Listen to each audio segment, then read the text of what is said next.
история, легенди и тайната на съкровището.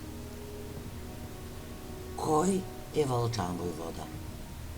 Историческа личност или легендарен хайдутин? Разглеждаме живота му, неговите подвизи и митовете за прочутото му съкровище. Името на Вълчан войвода заема особено място в българската историческа памет. За едни той е смел хайдутин и защитник на поробените българи по време на османското владичество в България. За други загадъчна фигура, около която се преплитат легенди, предания и недоказани истории.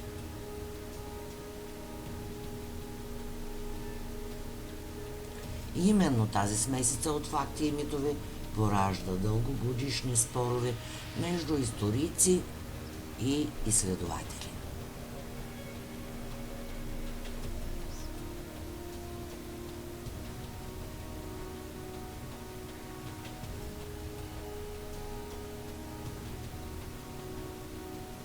Според народните разкази, Вълчан войвода е действал в края на 18 и началото на 19 век, като оглавявал хайдушки чети из районите на Странджа и Сакар. В народната памет той остава като смел борец срещу османската власт, който защитава местното население и извършва дръзки нападения срещу властта и богатите търговци.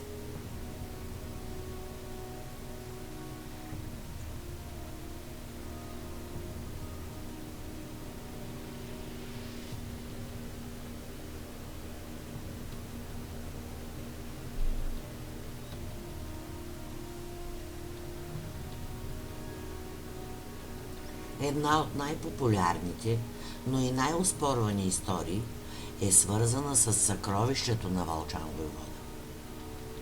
Според легендите, той събрал огромно богатство, скрито някъде в планините или по Черноморското крайбрежие. Някои разкази твърдят дори, че част от това съкровище е било предназначено за бъдещо българско въстание. Историческите доказателства обаче за подобни твърдения са оскъдни.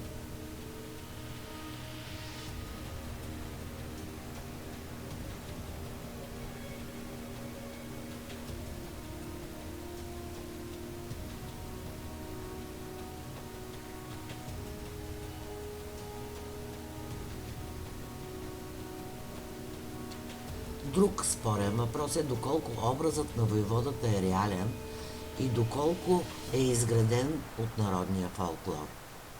Някои учени смятат, че около личността на Вълчан войвода са се натрупали легенди, които постепенно се превърнали историческа фигура в почти митичен герой.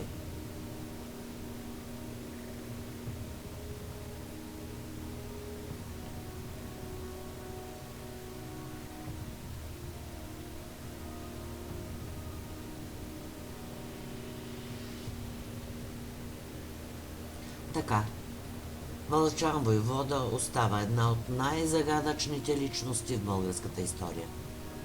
Между документите и народните предания се ражда спор, който продължава и днес.